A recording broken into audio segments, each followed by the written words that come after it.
ये सिर्फ शुरू हुआ है, आगे देखिए अकेले ना रह जाए ममता दीदी। बोलिए तिवारी। ऐश्वर्य भाई, आज पश्चिम बंगाल के मिदनापुर में जो कुछ भी दिखा है, जो जनसमुद्र दिखा है, जो टीएमसी के बड़े बड़े नेताओं का भारतीय जनता पार्टी में मिलना दिखा है, आप कल्पना करिए वो अन्याय कितना बड़ा होगा जिसके कारण शुभेंदु अधिकारी जी को टीएमसी को छोड़कर भारतीय जनता पार्टी में शामिल होना पड़ा। वो अत्याचार कितना बड़ा होगा उसकी कल्पना आज देश कर सकता है।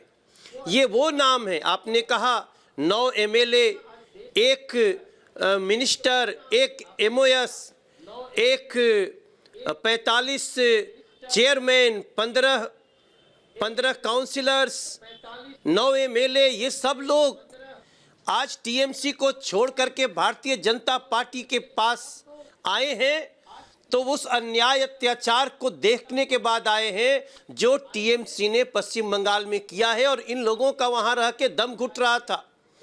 आज अमित शाह जी के इस जनसमुद्र रूपी ये जो प्रवास था, इसमें मैं एक ही बात कह सकता हूं रिपब्लिक टीवी के मार्फत पूरे देश को, अमित शाह जी का एक ही भाव है, नरेंद्र मोदी जी का एक ही भाव है कि आप एक बार 5 साल के लिए वेस्ट बंगाल बीजेपी को दीजिए, हम वेस्ट बंगाल को बेस्ट बंगाल बना करके देंगे।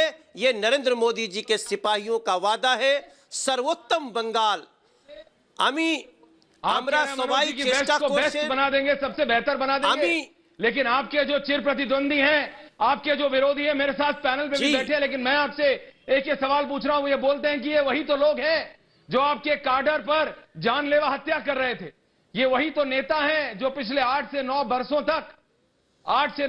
तक ममता दीदी के साथ खड़े होकर बीजेपी के इन्हीं नेताओं को, अभद्र भाषा इन्हीं नेताओं के लिए इस्तेमाल करते थे, आपके लिए इस्तेमाल करते थे। आपके चिर प्रतिद्वंदी कहते हैं कि भाई समय आया, आपने उनको डराया, धमकाया, लुभाया, जो भी किया, लेकिन ममता के करीबियों को लाकर ये वही लोग हैं जो कि आइडियोलॉजिकली आपके साथ नहीं थे पिछले 1 दशक से। बताइए मनोज। ऐश्वर्य भाई, आज अमित शाह जी ने, हमारे देश के यशस्वी गृह मंत्री जी ने एक लाइन कही है, उसको याद रखेगा देश, कि जो अन्याय और अत्याचार शुभेंदु अधिकारी जी ने या उन साथियों ने जो आज बीजेपी ज्वाइन किए हैं देखे हैं, वो जिस प्रकार से पूरे देश के लिए हृदय विदारक था, इन लोगों के लिए भी उतना ही पीड़ादायक था। तब तो ये टीएमसी छोड़कर के आज भारतीय जनता पार्टी में आए हैं। उसी अत्याचार और अन्याय को ये लोग बर्दाश्त नहीं कर सके। ये वो लोग हैं जिनका दिल, जिनकी आंखें, सब कुछ उस अत्याचार को देखने पे, जहां के हमारे भारतीय जनता पार्टी के 300 कार्यकर्ताओं को मौत के घाट उतार दिया गया, सिर्फ इसलिए कि वो एक भारतीय जनता पार्टी की विचारधारा से है।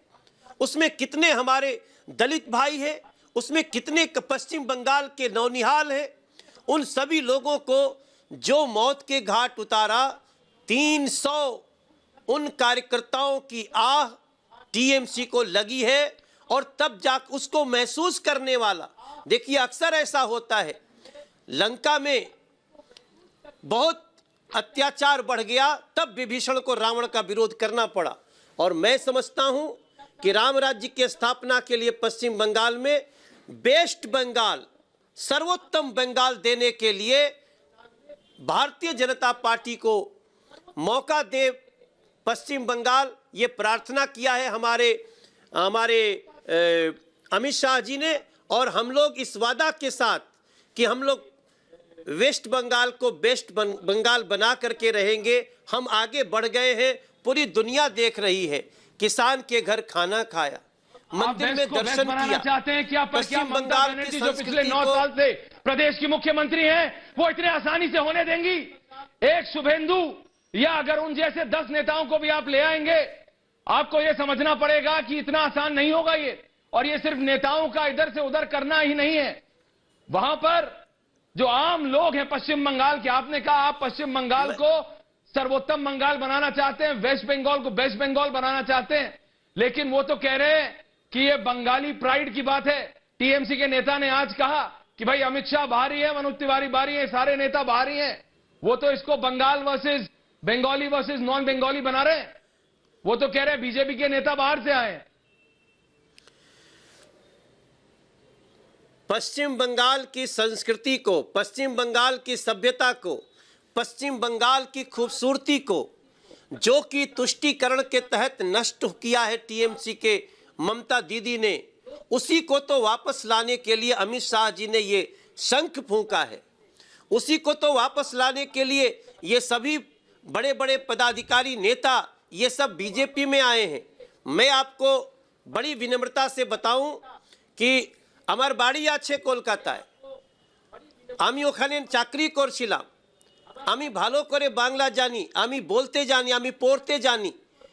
ऐश्वर्य भाई, पश्चिम बंगाल के लोगों में चित्कार मची है। पश्चिम बंगाल के संस्कृति को नष्ट होते देख सभी लोगों में भय है। उस भय को समाप्त किया है अमित शाह जी ने। नरेंद्र मोदी जी के नेतृत्व में हम वेस्ट बंगाल बना के रहेंगे। वेस्ट बंगाल को, यह हमारा शपथ भी है और यह हमारा पश्चिम बंगाल से हमारा वादा भी है।